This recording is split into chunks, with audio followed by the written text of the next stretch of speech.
ဒီဓာတ်အခုကျတော့ခုလက်ရှိကင်ထားတဲ့ဓာတ်နဲ့မတူဘူးနော်ဒီဓာတ်ကကြတော့ကော်တဲ့အိမ်ပေါ့နော်ဒီကောင်ကကြတော့စတီးတဲ့အိမ်နော်ဒီကောင်ကကြတော့နည်းနည်းလေးဝိတ်ပါတယ်ဒီကောင်ကကြတော့နည်းနည်းပေါ့နော်ဒီကောင်ကကြတော့ကျွန်တော်ကဓာတ်ထည့်တဲ့အခါတော့ဓာတ်ထုတ်တဲ့အခါဆိုရင်ဒီမှာလက်မလေးနဲ့ဓာတ်လေးကိုအတုံးလေးတွန်းထုတ်လိုက်ရတယ်နော်အဲ့လိုပုံစံလေးဒီလိုတွန်းထုတ်ရတယ်ဒါကဒီကော်ဓာတ်တွေရဲ့ဓာတ်ထည့်အထုတ်ပေါ့နော်ဒီကောင်ကြီးကသုံးရတဲ့အခါပေါ့တယ်အားလေးနည်းနည်းစိုက်ရမယ်နော်ဒီကောင်ကကြတော့အဲ့လိုမဟုတ်ဘူးနည်းနည်းလေးဝိတ်ပါတယ်ဝိတ်ပါတယ်ကကြတော့ကျွန်တော်တို့ဒီသုံးတဲ့အခါမှာအရင်အားစိုက်ကြမလို့သူ့ဝိတ်နဲ့သူကပါပြရနော်တချို့ကကျွန်တော်မသုံးဘူးလို့ရှင်တော့ဒီဓာတ်လေးတယ်လို့ပါလို့ဖြစ်တယ်နော်တချို့ကကျွန်တော်လည်းဒီဓာတ်ကမသုံးဘူးတဲ့နေပေါ့တယ်လို့ပါလို့ဖြစ်တယ်နော်နှစ်ခုလုံးကတော့ကိုသုံးနေရပုံမှာမူတည်တယ်နှစ်ခုလုံးကတော့ကောင်းတယ်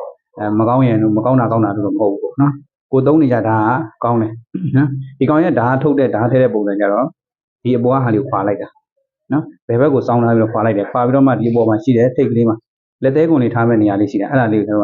လက်သေးလေးကုန်လေးထည့်ပြီးတော့မှနောက်ကိုခွာလိုက်တယ်ဒီလိုပုံစံဒီကောင်ကတော့ဓာတ်ကမထည့်တိုင်းတော့နည်းနည်းလေးခက်လိမ့်မယ်ပေါ့နော်ဒီကောင်ကတော့နှစ်ခုနှစ်ဆင်းဖြစ်တဲ့အတွက်ကြောင့်တို့ကဓာတ်ထုတ်ထည့်မှာနည်းနည်းလေးယူဆိုင်ဖို့လုပ်နော်ဒီလိုပုံစံလေးကောင်ကြတော့လွယ်တယ်လွယ်ကြတော့ဓာတ်ကိုဒီလက်မလေးနဲ့ဒါလေးတွန်းထုတ်လိုက်ဒီကောင်ကျတော့ဘယ်ဘက်ကိုတွားပြီးတော့စောင်းလို့မရညာဘက်စောင်းအောင်နော်ဒီဓာတ်ကကျတော့ညာဘက်ကထည့်ရမယ်လိုလေးထည့်ရမယ်ထည့်ပြီးလို့ချင်းဒါလေးကိုဖိပြီးတော့နောက်ကိုဆွဲတွန်းလိုက်တော့ဆိုရနော်ဒါဒီဓာတ်ရဲ့ပုံစံပေါ့နော်အဲ့တော့ဓာတ်ရေးတဲ့ပုံစံကတော့ဘယ်ဓာတ်နဲ့ပဲရေးကြည့်အတူတူပဲနော်ပေါ့တာနဲ့လေးတာလေးနည်းနည်းကွာမယ်ဝိတ်ပါတာနဲ့ဝိတ်မပါတာပဲကွဲမယ်နော်